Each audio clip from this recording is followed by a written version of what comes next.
베드로전서 3장 13절에서 17절입니다. 베드로전서 3장 13절에서 17절. 앞에도 나오지만 신약 성경 380면 아니면 381면 베드로전서 3장 13절에서 17절까지입니다. 우리 찾으시면서 옆에 있는 분들 살짝 이렇게 한번 격려하십니다. 어떻게 그렇게 찬송을 잘하세요? 이렇게 한번 격려하십니다. 예, 우리 주님 앞에 설 때까지 우리가 주님 앞에서 뛰고 있어야 되는 모양이 여러 가지가 있습니다. 그 중에 하나가 찬송이잖아요. 찬송 드리는 데는 2등이 될 필요도 없습니다. 찬송 드리는 데는 내가 1등이라고 생각하시고, 제가 이런 표현 써서 어떨 때는 미안하더라고요. 배가 터지도록 그런 거. 왜냐하면 음악하는 사람들이 호흡을 배로 하잖아요.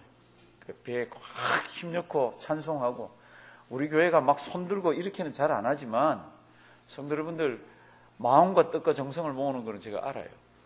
찬송을 드려보면 제가 알아요. 우리 성도 여러분들 주님 앞에 설 때까지 찬송 많이 하시고 아이들에게 찬송 많이 가르치시고, 오늘은 우리가 고난에 관한 이야기를 우리가 봅니다. 제목부터 한번 보실까요? 우리 성경 읽기 전에 제목은 이렇게 되어 있습니다. 고난이 올 때 이거 어떻게 해야 되지? 인적으로 올 때도 있고 국가적으로 올 때도 있고 전 세계적으로 시스템이 막 돌아가면서 어려울 때도 있는데, 이때 어떻게 해야 되는가? 우리 이제 베드로전서 3장 13절에서 17절 우리 천천히 한번 읽으십니다. 또 너희가 열심으로 선을 행하면 누가 너희를 해하리요? 그러나 의를 위하여 고난을 받으면 복 있는 자니 저희의 두려워함을 두려워 말며 소동치 말고 너희 마음에 그리스도를 주로 삼아 거룩하게 하고, 너희 속에 있는 소망에 관한 이유를 묻는 자에게는 대답할 것을 항상 예비하되 온유와 두려움으로 하고 선한 양심을 가지라. 이는 그리스도 안에 있는 너희의 선행을 욕하는 자들로 그 비방하는 일에 부끄러움을 당하게 하려 함이라. 선을 행함으로 고난받는 것이 하나님의 뜻일진데 악을 행함으로 고난받는 것보다 나으니라. 아멘. 모든 예수 믿는 사람에게는 고난이 있습니다. 굉장히 많은 분들이 예수 믿으면 이런 것 없어지고 저런 것 없어지고, 예수 믿으면 불편한 것 없어지고 잘 살고 건강하고 이렇게 얘기하는데 그렇지가 않습니다. 신구약을 통틀어서 보시면은 구약에서는 하나님 잘 섬기면 이 세상의 것들로 설명을 하는 게 많습니다. 뭐가 잘 된다든지 뭐 형통하다든지 이런 게 많은데, 신약에 오면은 하나님이 사람 몸을 입고 이 땅에 오셔서 완전히 하늘 비밀을 다 가르쳐 주셨습니다. 그래서 예수를 믿고 하나님의 백성이 돼도 이 땅에 있는 것들로 설명을 잘 하지를 않습니다. 오히려 이 땅을 살아가는 동안에는 어려움이 있을 거라고 더 많이 말을 하고 있습니다. 우리 빌립보서 보시면 이런 말씀이 있습니다. 그리스도를 위하여, 빌립보서 1장 29절, 그리스도를 위하여 너에게 은혜를 주신 것은 다만 그를 믿을 뿐 아니라 믿기만 하면 좋은데 그를 믿을 뿐 아니라 또한 그를 위하여 뭐요? 예, 고난이 따라 붙게 돼 있습니다. 로마서 한번 좀 요한계시록 한번 주실래요? 이제 이 요한계시록 13장에 나오는 이 말씀은 본격적으로 하나님의 백성들이 우주적으로 전 지구적으로 시스템이 돌아가면서 하나님의 백성을 어렵게 만드는 겁니다. 다 같이 한번 읽으십니다. 저가 권세를 받아 그 짐승의 우상에게 생기를 주어 그 짐승의 우상으로 말하게 하고 또 짐승의 우상에게 경배하지 아니하는 자는 몇이든지 다 죽이게 하더라. 아멘. 이런 일이 있는 겁니다. 몇이든지 다 누구든지 절을 안 하면, 우상에게 절을 안 하면 죽입니다. 그런데 우리의 신앙 양심과 성경의 가르침과 교회의 가르침은 뭐예요? 우상에게는 절하지 말라. 그게 우리 분명한 신앙의 모습입니다. 그런데 절하지 않으면 몇이든지 다 어떻게 해요? 죽인다. 이런 세상이 곧 옵니다. 코앞에 다가와 있습니다. 그러면 이런 일들이 우리에게 닥칠 때 어떻게 우리는, 그러니까 고난이라는 거는 개별적으로 개인적으로 신앙생활하면서 오는 게 있고, 시스템적으로 해서 아주 막 이 전 지구상으로 올 때가 있습니다. 어떤 고난이 오든지 하나님의 백성들은 그 고난을 어떻게 바라보아야 되고 어떻게 대응을 해야 됩니까? 이제 본문으로 들어가 보시면요, 베드로전서 3장을 보시면 굉장히 귀한 말씀이 있습니다. 열심으로 선을 행하면서 살으라고. 그러면 누가 너희 해야겠냐고. 근데 해하는 사람이 있을 거라고. 그러니까 의를 위해서 그렇게 열심으로 살면 고난을 받을 때가 있다는. 근데 고난을 받으면 어떻게 해요? 그때 얼른 내가 신앙생활 정상적으로 하고 잘 하는데 어려움이 오면 뭐라고 생각하면 돼요? 나는 재수 없는 사람이라고 생각하지 말고 어떻게 해요? 복 있는 사람이라. 무슨 이야기 같아요? 주님을 위해서 신앙생활 잘 하는데 어려움이 왔다? 그럴 때 어떻게 생각하라고요? 나는 복 있는 사람. 그 사람이 진짜 복 있는 사람이고요. 신앙을 이겨내는 사람입니다. 그러면서 나오는 말씀이 나는 복 있는 사람이라 그러면서 두려워하지 말라고 그럽니다. 사람들이 두려워할 텐데 그때 두려워하지 말라. 한번 따라 하십니다. 두려워하지 말라. 두려워하지 말라. 고난이 있으면 두렵습니다. 두렵지 않으면 사람이 아니죠.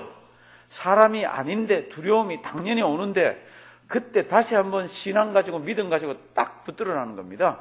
그러면 퍼뜩 생각되는 게 나는 복 있는 사람이라 하나님의 은혜를 받은 사람에게는 이런 고난이 오는구나. 그러면서 뭐 하지 말라? 두려워하지 말라. 그게 첫 번째입니다. 그리고요, 두려워하지 않으면서 이런 고난을 견뎌내고 이겨내고 이런 고난을 은혜스럽게 진행이 되어 가도록 하면은 옆에 안 믿는 사람이나 옆에 연약한 사람들이 가만 보다가 어떻게 당신 그렇게 어려운데도 복 있다 그러고 어려운데도 잘 이겨내요? 그러면서 그 이유를 묻는 사람이 있습니다. 그 이유를 묻는 사람이.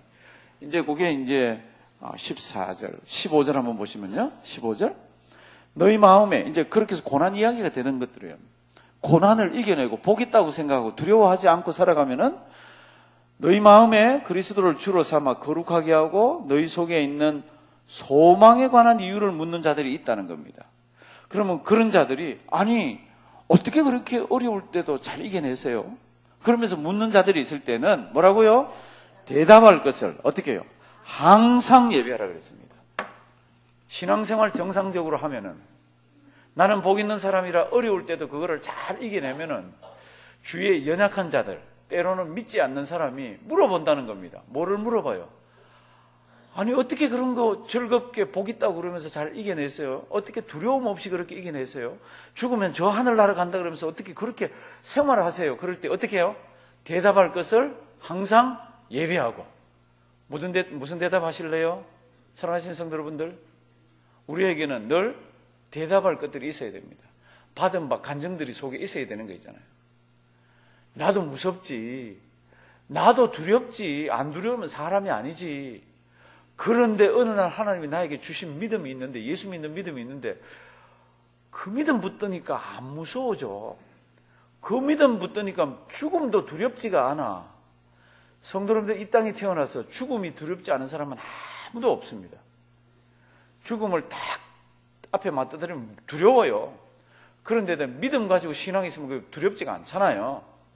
그러니까 오늘 이 고난이 우리에게 닥쳐올 때, 어떨 때는 개인적인 고난이 올 때도 있고요, 어떤 때는 교회적으로, 어떨 때는 막 시스템이 어렵게 만들 때 한번 생각해 보십시오. 나는 복 있는 사람이라 예수 믿는 믿음이 있기 때문에 나에게 고난이 왔구나. 그러면서 두려워하지 말라. 그러면서 그 고난을 잘 이겨내면은 주위에 있는 사람들이 그 소망에 관해서, 그 고난을 이겨내는, 또 죽음 뒤에 우리가 가는 그 믿음의 내용에 대한 그 소망에 대해서 누군가가 물어볼 때는 대답할 것을 어떻게 해요? 항상 예비하고. 저랑 따라 하십니다. 대답할 것을 항상 예비하고.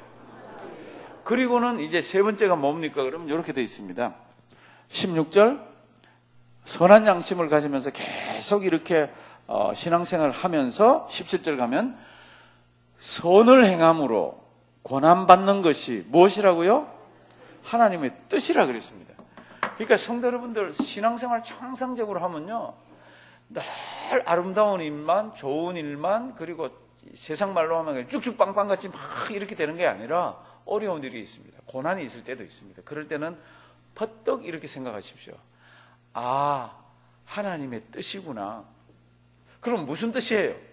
그 고난을 통해서 주변에 있는 다른 사람들을 하나님의 신앙을 세우게 한다든지 다른 사람을 위로를 한다든지 그 고난을 통해서 내가 믿음이 더 정금처럼 나온다든지 아니면 내가 깨닫는다든지 성경에서 제일 긴 시편 119편을 보면은 그 고난에 대한 이야기들이 있습니다. 그 고난받는 것이 내게 유익이라 이렇게 되어 있습니다. 세상에 고난받는 게 왜 내게 유익이에요? 피해가고 없으면 제일 좋죠.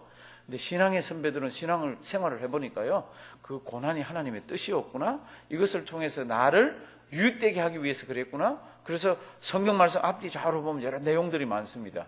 고난이 우리에게 닥쳐올 때 주저앉지 마십시오. 그냥 펑펑 울지만 마십시오. 고난이 닥치면 우리는 울게 되어 있습니다. 그런데 벌떡 일어나십시오. 왜요?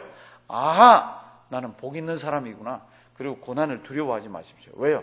하나님 더 크시잖아요. 위대하신 하나님, 전지전능하신 하나님, 영원하신 하나님, 나를 사랑하시는 그 하나님 크게 이렇게 보시면서요, 신앙생활 하시면 반드시 누군가가 물어보는 사람이 있습니다. 뭐를요? 내가 가지고 있는 소망, 믿음의 내용을 물어보는 사람이 있습니다. 그럴 때 어떻게 하라고요? 대답할 것을 항상 예비하고, 그리고는 고난이 하나님의 뜻이구나 그러면서 이겨내라는 겁니다. 그러면 이 모든 것이 나에게 유익이 되고 하나님에게는 큰 영광을 올려드리고 신앙이 올라간다는 겁니다. 우리 앞으로 언젠지 모릅니다. 제가 보기에는 곧입니다. 제가 목회 생활을 하고 목사로서 이렇게 하면서 너무 가슴 점해지는 게 이런 내용들이에요. 참 우리 성도님들에게 고난이 닥쳐오고 어려움이 올 때 어떻게 이겨낼까? 저분은 어떻게 감당할까? 저분은 어떻게 저를 참 풀어낼까? 이게 저는 고민이 참 많습니다. 성도 여러분들, 각자 고민을 하시기 바랍니다. 나에게 고민이 오면, 고난이 오면 내가 이겨낼까? 사랑하시는 성도 여러분들, 이겨낼 수 있습니다. 왜요? 고난이 오면 나는 복 있는 사람이다. 하나님의 은혜 받고 믿음 갖고 있기 때문에 고난이 왔구나. 그러면서 두려워하지 말고 대답할 것을 항상 예배하고 고난은 하나님의 뜻이구나. 이 속에 하나님의 뜻이 있구나. 승리하는 우리가 되기를 주님의 이름으로 부탁드립니다.